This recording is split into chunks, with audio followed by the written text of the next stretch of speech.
하나님께서 오늘 우리들에게 허락하신 말씀은 신약성경 사도행전 16장 31절의 말씀입니다. 이르되 주 예수를 믿으라. 그리하면 너와 내 집이 구원을 받으리라 하고. 아멘. 자, 우리 옆에 계신 가족분들과 인사 나누도록 하겠습니다. 사랑합니다. 사랑합니다. 인사 나누겠습니다.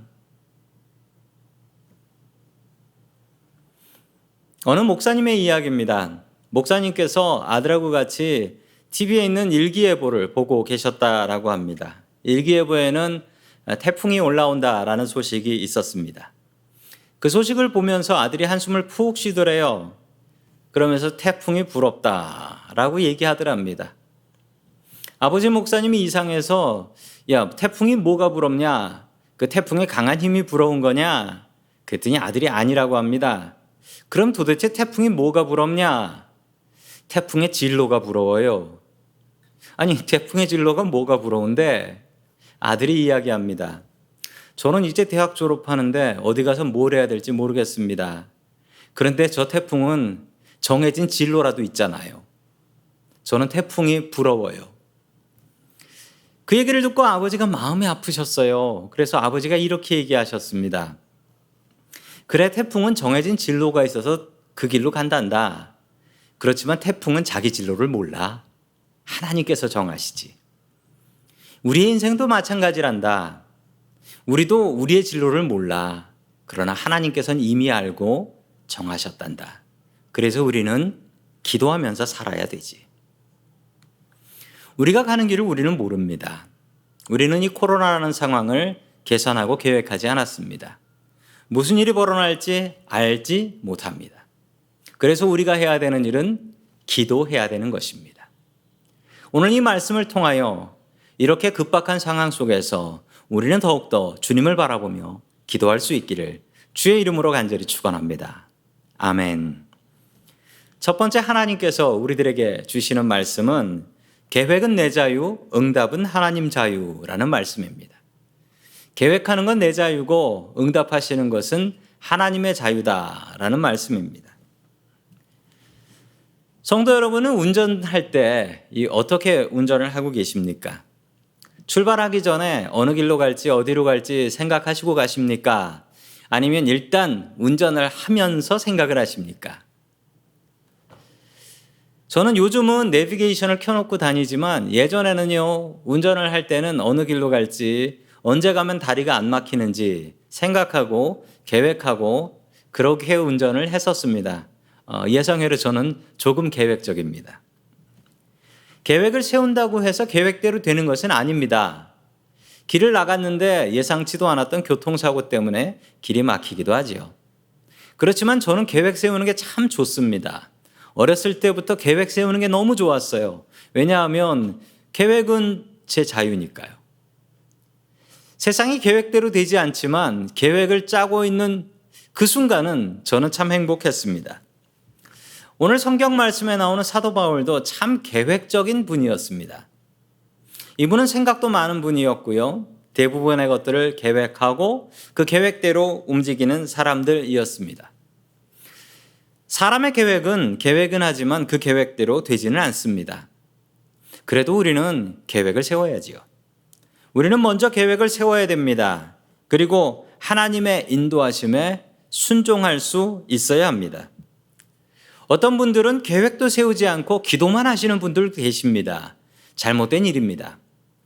반대로 계획만 열심히 세워놓고 기도하지 않는 분들 계십니다. 이런 분들이 더 큰 문제입니다. 우리는 계획을 세워야 됩니다. 그러나 하나님의 인도하심을 바라봐야 됩니다. 계획을 세웠지만 하나님께서 바꾸시면 얼른 그 계획 바꿔야 합니다. 하나님의 인도하심에 순종해야 합니다. 바울은 기분 좋게 2차 선교 여행을 시작합니다. 그런데 이 2차 선교 여행은 처음부터 삐걱거리기 시작했습니다. 바울을 지금까지 키워주셨던 바울의 스승 그리고 멘토였던 바나바와 싸우게 되지요. 성경은 아주 크게 싸웠다라고 합니다. 그 싸움 결과는 어떻게 되었을까요? 우리 사도행전 15장 39절의 말씀을 같이 읽습니다. 시작. 그래서 그들은 심하게 다툰 끝에 서로 갈라서고 말았다. 바나바는 마가를 데리고 배를 타고 키프로스로 떠나갔다. 아멘. 2차 선교여행은 이렇듯 처음부터 엉망이었습니다. 같이 가기로 했던 바나바와는 갈라졌습니다. 아니, 바나바가 많이 화가 났던 것 같습니다. 바나바는 그냥 자기 조카 마가를 데리고 원래 계획했던 키프로스 방향으로 배를 타고 그냥 떠나버린 것이었습니다. 바울은 너무나 당황했습니다. 이제 어떻게 하면 좋을까? 원래 2차 선교 여행의 목적은 1차 선교 여행 때 만났던 사람들과 세웠던 교회들, 가서 잘 있는지 안부를 물어보기 위한 것이었는데 바나바가 먼저 마가를 데리고 키프로스 방향으로 가버렸으니 바울은 기가 막힌 노릇이었습니다. 그래서 바울은 급히 실라를 뽑고 그리고 바나바가 갔던 원래 계획했던 방향과 반대 방향으로 선교를 나가게 되는 것이지요. 그것뿐만 아니었습니다. 더욱더 이상한 일을 만나게 되는데요.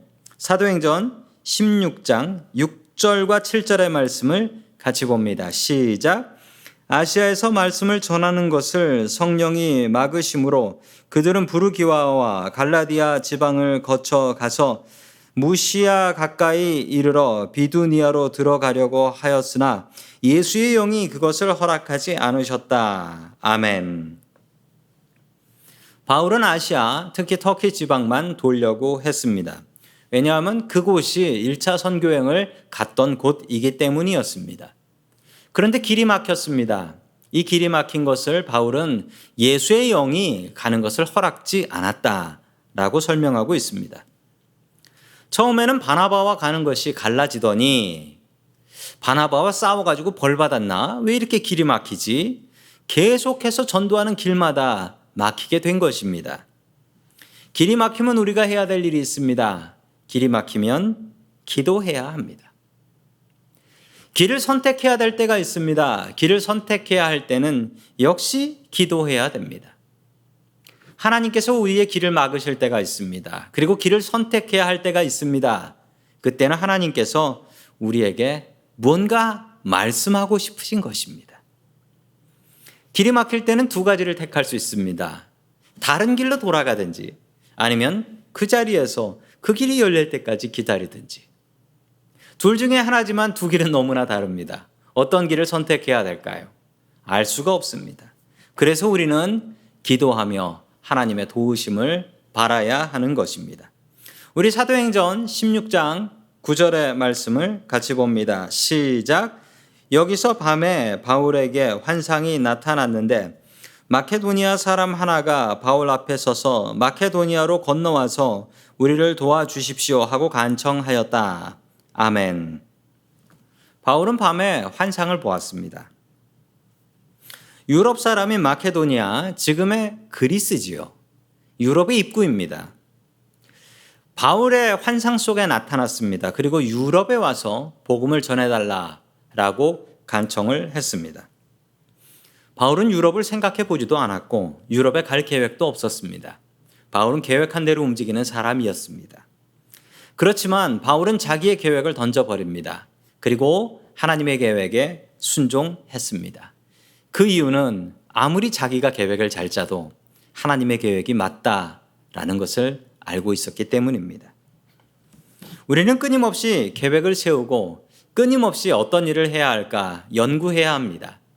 그렇지만 기도하지 않고 계획한다면 그 계획은 아무 소용없는 계획이 됩니다. 우리는 계획을 세우지만 그 계획이 하나님과 맞지 않는다면 그 계획은 던져버리고 얼른 하나님의 계획으로 옮겨가야 합니다. 그래야 손해를 덜 보게 되는 것이지요. 제가 참 사랑하는 말씀입니다. 잠언 3장 5절과 6절의 말씀을 우리 같이 읽습니다. 시작. 너는 마음을 다하여 여호와를 신뢰하고 내 명철을 의지하지 말라. 너는 범사의 그를 인정하라. 그리하면 내 길을 지도하시리라. 아멘. 잠언의 말씀은 우리에게 분명히 말씀하고 있습니다. 내 머리를 의지하면 망한다. 내 계획을 의지하면 망한다라는 사실입니다. 계획하는 것은 내 자유입니다. 그러나 응답은 하나님께로부터 옵니다. 하나님을 믿고 의지하면 하나님께서 나의 길을 인도하신다라고 성경은 분명하게 약속하고 계십니다. 철저하게 계획하는 사람이 되십시오. 그러나 그 응답은 하나님께서 주시는 것입니다. 기도하고 계획하십시오. 계획을 마친 뒤에 또한 기도하십시오. 하나님의 계획에 순종하는 사람 되십시오. 내 계획이 무너졌다고 좌절하지 마십시오. 그때가 하나님의 계획을 의지할 때입니다. 하나님의 계획을 더욱더 믿고 의지하는 저와 성도 여러분들 될 수 있기를 주님의 이름으로 간절히 축원합니다. 아멘. 두 번째 마지막으로 하나님께서 우리들에게 주시는 말씀은 인생은 반전이다 라는 말씀입니다. 인생은 반전의 연속이에요. 바울은 환상을 보고 자기가 계획했던 것을 모두 내려놓고 유럽으로 배를 타고 들어갑니다. 그래서 들어갔던 도시가 빌립보라는 도시였습니다. 빌립보라는 도시에서 전도를 시작했는데 어떤 귀신 들린 여자 하나가 계속 쫓아오면서 전도하는 것을 방해하는 것이었습니다. 큰 소리를 질러가며 전도에 방해되는 소리를 하고 있었어요. 자, 계속해서 우리 사도행전 16장 18절의 말씀을 같이 봅니다. 시작. 그 여자가 여러 날을 두고 이렇게 함으로 바울이 귀찮게 여기고 돌아서서 그 귀신에게 내가 예수 그리스도의 이름으로 내게 명하니 이 여자에게서 나오라 하고 말하니 바로 그 순간에 귀신이 나왔다. 아멘. 바울은 그 여자를 불쌍히 여기지 않았습니다. 바울은 그 여자의 병을 고쳐주고 싶은 생각 없었습니다. 바울은 그냥 오늘 성경에 보면 그 여자가 귀찮았다라고 이야기합니다. 귀찮아서 귀신을 쫓아버립니다. 그러자 귀신이 나가버립니다. 멀쩡한 여자가 되었습니다. 바울은 속으로 생각하기를 하나님께서 이 일을 위해서 이 유럽으로 오게 하셨나 보다. 그렇지만 일은 이상하게 풀려나가기 시작했습니다. 이 여자는 그냥 여자가 아니었고 귀신 들려서 미래를 예언하는 여자였습니다. 대단한 점장이었고요. 얼마나 대단했냐면 그 동네 사람들이, 돈 있는 사람들이 이 여자에게 투자하는 것이 좋겠다라고 해서 여러 사람들이 그 여자에게 투자를 했던 것이었습니다. 예나 지금이나 돈 될 만한 게 있으면 사람들이 돈을 투자합니다. 요즘도 뭐 별의별 이상한 것에 사람들이 돈을 투자한다라고 합니다. 예전에도 다르지 않았습니다. 귀신이 나가고 나니까 이 여자가 그냥 보통 여자가 되어버렸습니다. 그랬더니 투자자들이 바울과 실라를 고발했습니다. 저 사람 때문에 우리가 많은 돈의 손해를 봤으니 저 사람들을 감옥에 넣어야 합니다. 그래서 바울과 실라는 감옥에 갇혀버립니다. 감옥에 갇혔을 뿐만 아니라 실컷 죽도록 두들겨 맞고 그리고 발에 쇠사슬까지 묶이게 됩니다. 일이 자꾸 이상하게 벌어집니다. 이상하게 진행이 돼요. 아니, 주님께서 이러라고 나를 유럽으로 보내셨던가? 계속해서 이야기가 진행됩니다. 우리 25절의 말씀 같이 봅니다. 시작. 한밤쯤 되어서 바울과 실라가 기도하면서 하나님을 찬양하는 노래를 부르고 있는데 죄수들이 듣고 있었다. 아멘. 역시 믿는 사람들은 다릅니다. 의심하지 않고 기도했고요. 좌절하지 않고 찬양했습니다. 믿는 사람은 다릅니다. 이 바울과 실라 같은 이런 인생을 어떤 인생이라 하는 줄 아십니까? 기찬 인생이라고 합니다. 왜 기찬 인생이냐면 기도하고 찬양하는 인생이니까 기찬 인생이지요. 우리도 마찬가지입니다. 기도하고 찬양하면 주님께서 분명히 우리의 인생을 기쁘게 바꿔주셔서 기찬 인생 만들어 주십니다. 우리 옆에 계신 분들하고 이렇게 축복하시죠. 기찬 인생 사십시오. 기찬 인생 사십시오. 인사하겠습니다. 그러자 갑자기 지진이 일어나게 됩니다. 왜 지진이 일어났냐고요? 이 지역에 지진이 일어나는 것은 이상한 일은 아닙니다. 기억하실런지 모르겠지만 우리가 중고등학교 때 분명히 배운 것은 이 지역은 세계 2대 조산대입니다. 알프스 히말라야 조산대 이쪽을 지나가고 있습니다. 지도에 나오고 있지요. 그래서 이 지역엔 지진이 자주 납니다. 화산도 터지고요. 지진이 나면 지하 감옥은 무너져서 모두 다 깔려 죽습니다. 그런데 희한하게도 감옥 문만 깨지고 죄수들이 차고 있었던 수갑과 발에 차고 있었던 착고 쇠사슬만 끊어졌대요. 도대체 이건 무슨 지진입니까? 하나님께서 특별한 목적을 가지고 이루셨던 지진입니다. 간수는 감옥 문이 열린 것을 보고서 자살하려고 했습니다. 이것 역시 당연한 것이 당시에 간수가 죄수를 놓치면 그 간수는 죽습니다. 100% 죽어요. 그런데 간수한테는 다른 선택이 있습니다. 간수가 자살을 하면요, 그 사람이 죄수를 놓친 것이 아니라 죄수가 죽이고 간 거예요. 그러면 그 사람은 근무 중에 죽은 순직이 되는 겁니다. 가족들을 위해서는 자살하는 것이 답입니다. 그래서 자살하려고 했는데 갑자기 바울과 실라가 소리를 지르는 것이었습니다. 우리 여기 있으니 자살하지 마시오. 간수는 기가 막혔습니다. 저런 죄수들을 본 적이 없었거든요. 간수는 바울과 실라 앞에 가서 무릎을 꿇습니다. 바울과 실라가 이 간수의 목숨을 살렸기 때문입니다. 그리고 얼마 전까지만 해도 이 간수는 이 죄수였던 바울과 실라를 조롱했습니다. 그렇지만 지금 이 순간은 자신의 죄를 회개하고 구원받기를 간구합니다. 그때 바울이 했던 정말 놀라운 말씀이 있습니다. 참 유명한 말씀이지요. 우리 사도행전 16장 31절의 말씀을 같이 읽습니다. 시작. 이르되 주 예수를 믿으라. 그리하면 너와 내 집이 구원을 받으리라. 아멘. 이 유명한 말씀이 여기에서 나옵니다. 바울은 감옥 옆에 있었던 이 죄수의 집 사택으로 갑니다. 그리고 그 가족에게 세례를 베풀지요. 놀라운 계획은 무엇이었냐면요, 바울이 빌립보에서 처음 만났던 루디아라는 옷감 장수가 있었어요. 루디아의 가정과 이 간수의 가정, 이 두 가정이 합쳐짐을 통하여 빌립보 교회가 세워집니다. 그 유명한 빌립보 교회는 하나님의 이러하신 역사를 통해서 이루어지게 된 것입니다. 인생은 반전의 연속입니다. 우리의 인생은 올라갈 때가 있고 내려갈 때가 있고 올라갈 때가 내려갈 때가 있습니다. 이게 인생입니다. 그래서 인생을 롤러코스터 같다라고까지도 이야기하죠. 제가 대학을 졸업하고 군대를 가게 되었습니다. 군대를 가면서 저는 하나님 앞에 약속을 하고 다짐을 했습니다.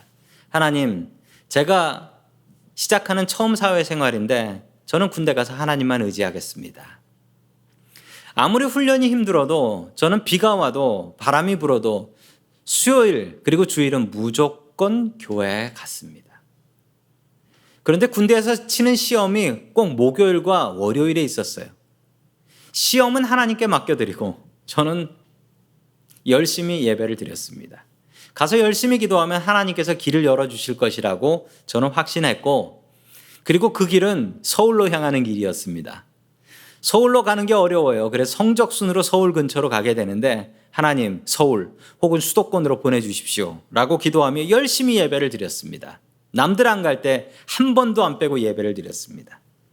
그렇게 열심히 교회 다니며 예배를 드렸더니 성적이 뚝뚝 떨어졌습니다. 그래서 제가 갔던 부대는 경상북도에 있는 부대였습니다. 수도권 서울 근처에 가보지도 못했어요. 아주 시골 비행장에 갔습니다. 그러면서 제가 속으로 드는 생각이, 야, 내 믿음이 부족했나? 아니면 내 순종이 부족했나? 왜 내가 여기밖에 못 왔지? 열심히 예배드려도 소용없는 것인가 생각했습니다. 그러다가 근처에 있는 교회를 나가기 시작했는데 마침 그 교회에 찬양 인도하는 사람이 없었어요. 청년부에. 그래서 그때부터 제가 거기서 청년부에서 찬양 인도를 했습니다. 기타 치면서. 그 덕분에 지금도 교회에서 기타 치면서 찬양 인도할 수 있게 된 것 같습니다. 이게 다 하나님의 계획이었던 것 같습니다. 하나님의 인도하심으로 다니던 회사를 그만두고 목사가 되었을 때 저는 참 신비한 경험들을 여러 가지를 했습니다. 그러면서 제가 속으로 드는 생각은, 그래, 내가 목사가 되면 참 놀라운 능력의 종이 될 거야 라고 생각하며 목회를 시작했지만 저는 그런 목사가 되지 못했습니다. 하나님의 인도하심으로 미국 땅에 오게 되면서 저는 하나님께서 미국 땅에 저를 위해서 비단길을 깔아놓고 기다리고 계시겠구나 생각하며 왔습니다. 그런데 제가 미국에서 발견한 길은 비단길이 아니었고 고생길이었습니다. 왜 이럴까? 내 믿음이 부족했나? 내 순종이 부족했나? 내가 주님의 뜻대로 살지 못했나?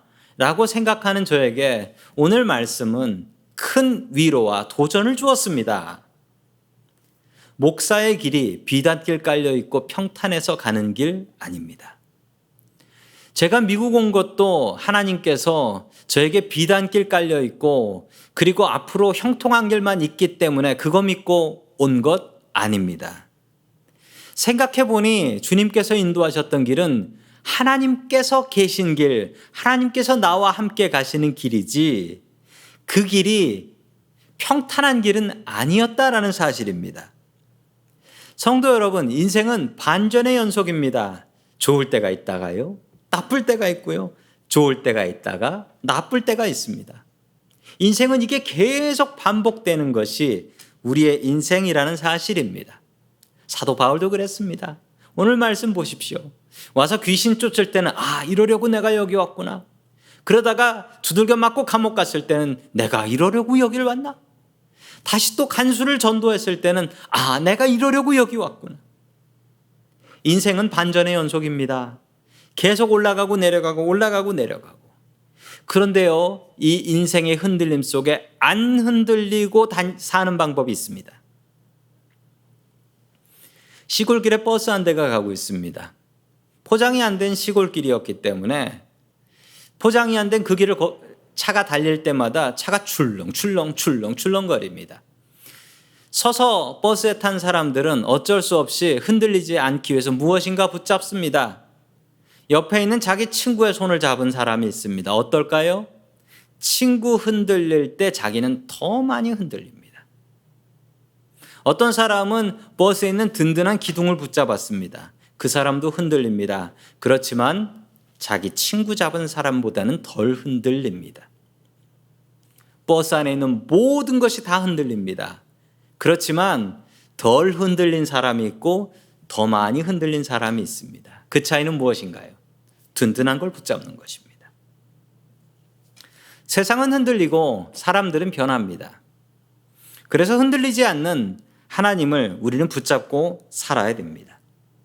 바울은 주님의 뜻에 순종했습니다. 그랬더니 좋을 때도 있고 나쁠 때도 있고 좋을 때도 있고 나쁠 때도 있었지만 바울은 그래도 그 불확실한 세상 가운데 확실한 하나님을 붙잡고 살았습니다. 우리도 그러해야 됩니다.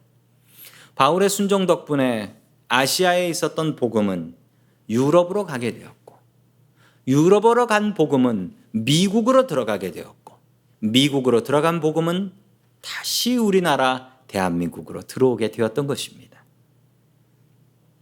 성도 여러분, 이 코로나가 어떻게 끝날지 알지 못하겠습니다. 원래 오늘 우리 모여서 예배드리기로 했는데 그것도 샌프란시스코 시티의 발표로 못하게 되었습니다. 세상이 너무나 불확실합니다. 흔들리지 마십시오. 흔들리지 않는 방법은 흔들리는 세상을 보지 않고 흔들리지 않는 하나님 붙잡는 것입니다. 하나님의 말씀을 붙잡고 든든한 우리의 반석 되신 하나님 붙잡고 든든히 설 수 있는 저와 성도 여러분들 될 수 있기를 주의 이름으로 간절히 축원합니다. 아멘. 다 함께 기도드리겠습니다. 하나님 아버지, 불확실한 세상 가운데서 확실한 주님이 되어주시니 감사드립니다. 주님, 우리는 어리석어서 세상을 나의 뜻과 계획대로 하고 나의 뜻대로 진행하려고 합니다. 우리가 계획하지도 않고 기대하지도 않았던 코로나라는 고난을 통해서 세상이 우리 뜻대로 되지 않음을 깨우쳐 주시니 감사드립니다. 늘 주님을 의지하게 하여 주시옵시고 세상은 흔들리고 사람들은 변하여도 우리를 흔들리지 않으시는 주님을 의지할 수 있게 도와주시옵소서. 우리의 반석 되시는 예수님의 이름으로 기도드립니다. 아멘.